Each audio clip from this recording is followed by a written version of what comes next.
Reels वाली बहू।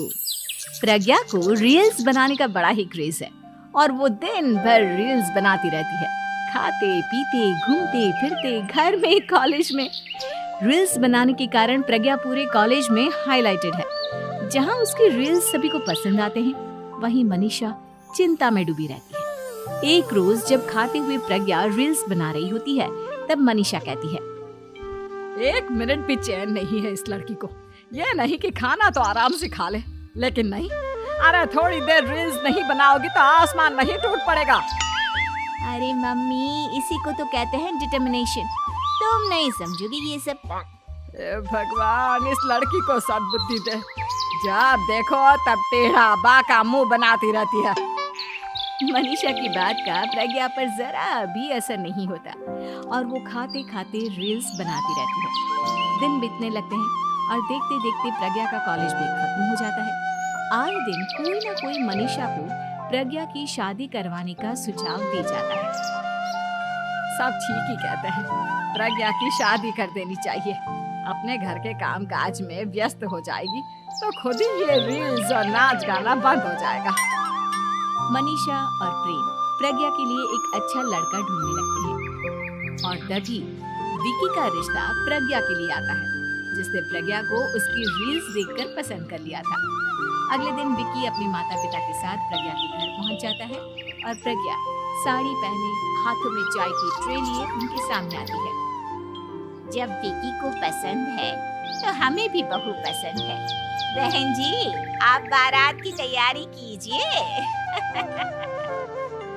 एक बार लड़का लड़की अकेले में बात कर ले तो अच्छा रहेगा।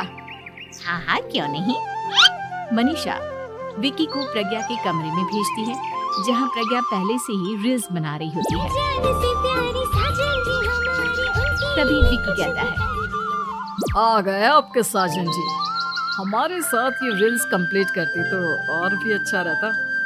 अच्छा जी, आप आ ही गए हैं तो बना ही लेती हूँ आपके साथ। दोनों मिलकर रील्स बनाते हैं। जब वी मीट और तुरंत पोस्ट भी कर देते हैं। फिर विकी कहता है, जब आप साड़ी में चाय लेकर आए तब मुझे लगा कि कहीं मैं गलत घर में तो नहीं आ गया। अब सही है।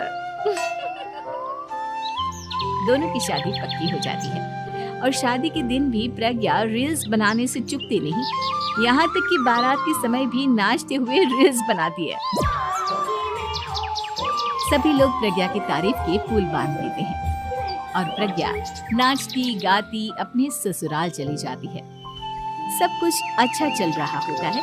प्रज्ञा यहाँ भी दिन भर हर चीज की रील्स बनाती रहती है।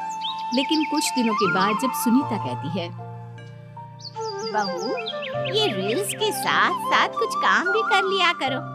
वैसे तुझे और क्या क्या बनाना आता है? मम्मी जी, वैसे तो सब कहते हैं कि मैं सब कुछ अच्छा बनाती हूँ, लेकिन मुझे लगता है कि मैं मैगी अच्छा बना लेती हूँ। हाँ, कॉफी भी अच्छा बना लेती हूँ और मुंह तो सबसे अच्छा बना लेती हूँ। हैं? अच्छा। सुनीता अपना माथा पकड़ लेती है और कहती है, बहू, कुछ खाना बनाना भी सीख लेती। मम्मी जी, मैं लंबी प्लानिंग कर रही हूँ। जल्दी ही मैं इतनी फेमस हो जाऊंगी कि मुझे पैसे मिलने लगेंगे। हम दोनों सास बहू राज करेंगे, राज। नौकर काम करेंगी और लोगों की तो लाइन लगेगी हमसे मिलने के लिए। तेरा दिमाग खराब हो गया है क्या बहू? हंसी मजाक तक ठीक है, लेकिन इस तरह घर नहीं चलते। जितना जल्दी हो इस घर के तौर तरीकों को सीख लो। प्रज्ञा मुंह घुमाकर चली जाती है और तुरंत उसी वक्त एक रील बनाती है। ये देख सुनीता का गुस्सा 7वें आसमान पर चला जाता है और विकी के घर आती ही सुनीता उसे सब कुछ बताती है। विकी भी अब प्रज्ञा की इन हरकतों से परेशान हो जाता है। तुम टेंशन मत लो मम्मा, मैं देख लूंगा। विकी कमरे में जाता है तो देखता है कि प्रज्ञा रील्स बना रही है। विकी बड़े ही प्यार से प्रज्ञा से कहता है, प्रज्ञा, इन सब के लिए मैं तुम्हें मना नहीं कर रहा हूँ, लेकिन फिर भी हर वक्त तो ये अच्छा नहीं लगता ना। समझने की कोशिश करो, मुझे भी तुम्हारा थोड़ा वक्त चाहिए। मैं जब ऑफिस से आता हूँ तो मुझे समय देने की जगह इसी में लगे रहते हो। तुम ज्यादा ही सोच रहे हो। तुम भी मेरे साथ रील्स बनाओ ना, तुम्हें भी बहुत अच्छा लगेगा। तुम्हें इज्जत से कोई बात समझ में नहीं आती क्या? दिमाग खराब हो गया है तुम्हारा इस चकाचौंध से। अगर तुमने अपना रवैया नहीं बदला तो मैं तुमसे दूर चला जाऊंगा। तुम ही रिश्ता लेकर आए थे, मुझे लड़कों की कमी नहीं थी और ना आज है। विकी दरवाजा पटक कर चला जाता है। धीरे धीरे विकी प्रज्ञा से दूर होता जाता है। एक रोज मनीषा प्रज्ञा के ससुराल उससे मिलने जाती है। तब सुनीता उससे कहती है, बहन जी, अब आई हैं तो कुछ दिन यहाँ रहकर जाइएगा, आप ही का घर है। हाँ मम्मी, बहुत दिन हो गए तुम्हारे साथ एक भी रील नहीं बनाई मैंने। प्रज्ञा तुरंत अपने फोन में रील्स ऑन कर लेती है। ये सब मुझसे नहीं होगा। तेरा ये भूत अभी तक नहीं उतरा क्या? बहन जी, आप कुछ कहती नहीं क्या इसे? जब आप ही कुछ नहीं कर पाई तो मैं कर ही क्या सकती हूँ। सास तो वैसी ही बदनाम है। शाम को घर की लाइट चली जाती है और मनीषा प्रज्ञा से कहती है, मेरे घुटनों में बहुत दर्द हो रहा है, तू लाइट का कुछ इंतजाम करना बेटा। अच्छा, कैंडल जला देती हूँ मम्मा। प्रज्ञा गाते हुए कैंडल जलाती है और खिड़की के पर्दे के पास रख देती है। मनीषा, जिसे बहुत दर्द हो रहा है, वो सो जाती है और प्रज्ञा हमेशा की तरह अपने रील्स में लग जाती है। उधर कैंडल की वजह से पर्दा आग पकड़ लेता है और मनीषा के कमरे में आग लग जाती है। बचाओ! कोई है, बचाओ! सभी भागते हैं और विकी कमरे की आग बुझाने में लग जाता है, लेकिन तब तक मनीषा आधी जल चुकी थी। मनीषा की हालत देख प्रज्ञा रोने लगती है। विकी मनीषा को तुरंत हॉस्पिटल ले जाता है और उसे एडमिट कराता है। विकी प्रज्ञा से कहता है, देख लिया ना, तुम्हारे इस नाच गाने की वजह से आज तुम्हारी माँ की जान जाते जाते रह गई। अब पता नहीं तुम और क्या चाहती हो। उधर डॉक्टर कहते हैं, इनकी हालत बहुत नाजुक है, आधे से ज्यादा जल चुकी है।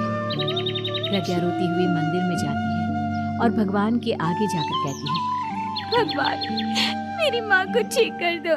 मैं कसम खाती हूँ, हाथ से ये रील्स बनाना छोड़ दूंगी, बस मुझे मेरी माँ वापस मिल जाए। 2 दिन बीत जाते हैं और मनीषा खतरे से बाहर आ जाती है। पेशेंट अब ठीक है, आप लोग उनसे मिल सकते हो। सब कोई मनीषा से मिलता है और प्रज्ञा सबके सामने अपना फोन तोड़ देती है। मुझे माफ कर दो मम्मा, मैंने तुम लोगों की बातों को नजरअंदाज किया।